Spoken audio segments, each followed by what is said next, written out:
Hi, I'm Andrew. And I'm Rachel. In the last 3 years, we've grown to really love Blind River as our home. And moving into 2024, we wanted to just have a quick talk about our vision for the future. First, we would like to start by thanking everybody who has helped us along the way through your time, your prayers, your finances. We couldn't have done this move without you, and it's because of you that we've had so many meaningful moments here in Blind River. The Well has been not just a coffee shop, not just a youth center. We've had Nerf wars there. We've had meals shared together, lots of heart-to-hearts. We had a Spud Games summer that culminated with very serious felonies being charged against said potatoes. So it's been an adventure leading up to this point.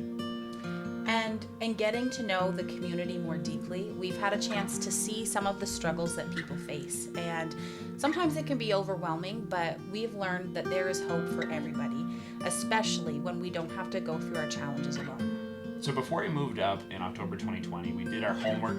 We looked at the census that was available at the time from 2016, and we were trying to find what issues there were, what holes we could fill in the community of Blind River. Typically in rural small towns in Ontario, specifically Northern Ontario, youth have a lot more boredom and a lot more access to unsupervised time that can lead to different activities that are considered risk behaviors. So things like underage drinking, experience and use of drugs, and unplanned teen pregnancies. Yeah, we find working with kids, there's typically kids they're really curious, they're gonna try stuff, and then there's another group that no matter what, they're gonna be strong and they're never gonna experiment, they're never going to get into a lot of trouble. But most kids are kind of in the middle, and what leads to them participating in these risk behaviors is an element of boredom. They're coming home every day after school before their parents are home, so they're unsupervised, and they don't really have, in those hours, they don't really have any guidance. So what happens is their friends are guiding them, there's peer pressure, and there's things going on that otherwise would be avoided if they simply had something that was appealing to them, it was fun, and something that was supervised, it had good adult role models available to them. We looked at other things that have happened to address these known challenges, specifically with youth in rural settings. And we found what's called the Icelandic model of prevention. And it took 10 years from 1997 to 2007. And it looked at what happens when you add supervised, safe recreational facilities and programs for youth to access.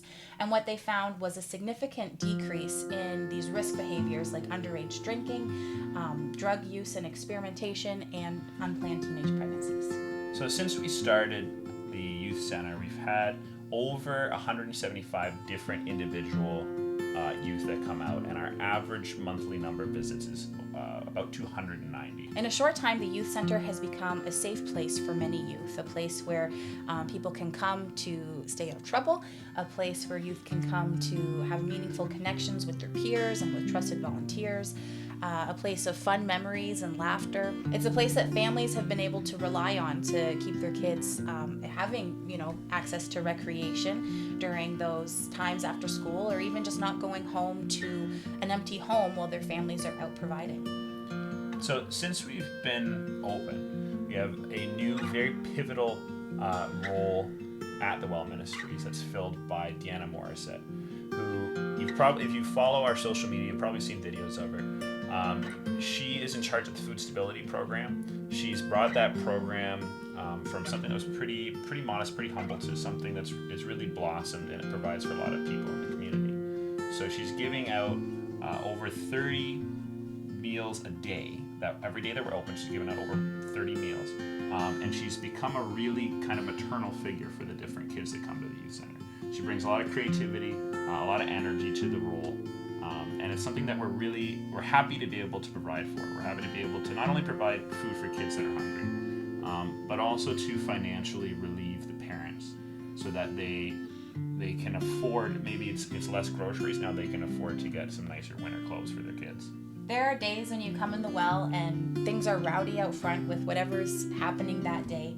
And then you can go to the back in the kitchen. Maybe it's a day when Deanna's running one of her cooking programs or teaching a student one-on-one how to cook, and the conversation that's happening during those times is meaningful. It's telling kids they're not alone, that they have someone they can share their story and their struggles with. So while we've been open, we've been able to connect with different community members who have a variety of struggles. Sometimes they're at risk of homelessness, or they're battling with drug addictions, and they can come in, warm up during coffee shop hours while the kids are in school, and feel a connection. And it's been a real blessing to be able to help them on that journey. It's become more than just a service. It's become a lifeline for those who need it.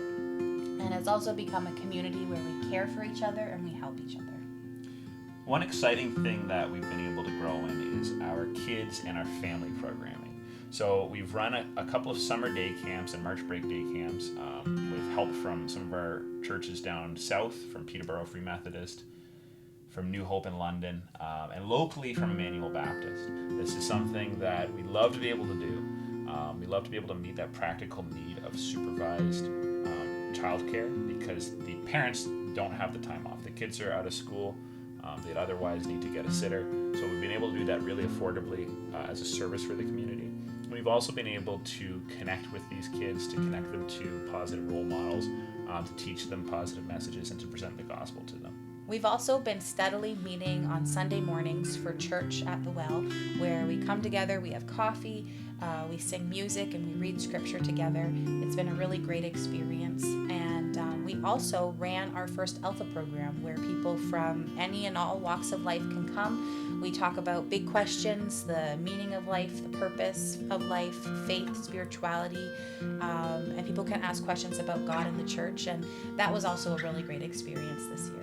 One of our big goals is to start doing leadership training programs and discipleship programs. Rachel and I both have a long background in this type of work, and we've been connecting with the kids over time, and we're at the point now where there are kids that are ready for that next step, to lock in, to learn about goal setting, to learn about self-esteem, to learn about how to help their friends. And moving forward, that's on the top of our priority list, is to start that intentional character building programming. Yeah, we have kids that we met 3 years ago, and it's awesome to look back and have grown with them and to see them grow, and how a lot of them are ready for stepping into those leadership roles and continuing to grow as the wonderful community members that they are. So another big thanks that we have to say is to our volunteers. They have been tremendous. We've always wanted to build a community where people help the generation that was younger than them. So we had Doug and Evelyn helped out with Alpha. They connected so well over meals with people that came to that. At the youth center, we have Deanna and Josh and Tim and Joseph and Cheyenne and Melissa. So many. We have Coach Chris and his team, James and Derek and Brianne over at the soccer program. Plus all of our behind the scenes work. We have Debbie in the kitchen. We have Michelle helps with the grant writing. And there's so many. There's a really good chance that I'm missing somebody, which is, we couldn't be more thankful for that. People are coming to us because they want to help. It's just organic, and we're really happy to be able to provide a place where they can help. From there, we've been growing our connections with young adults in the community. An example of that would be some of our airsoft days and tournaments where half of the participants are young adults. So starting when we did, at the time, during all the lockdowns and all of that, it didn't feel like maybe it was the wisest decision. It was pretty tough financially. But looking back, that is when the kids needed the connection the most. And since then, we have seen a need for food stability go up. So we've been able to be positioned ahead of time properly to serve the needs of the community. So through all of this, we've really seen God's provision.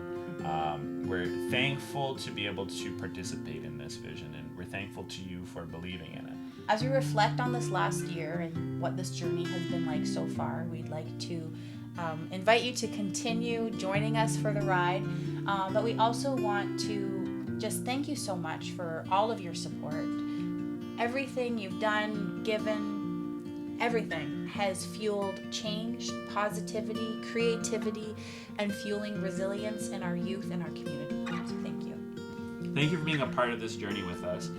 Thank you for all of your support over the past year. It's been a great time. We're looking forward to the next year coming up.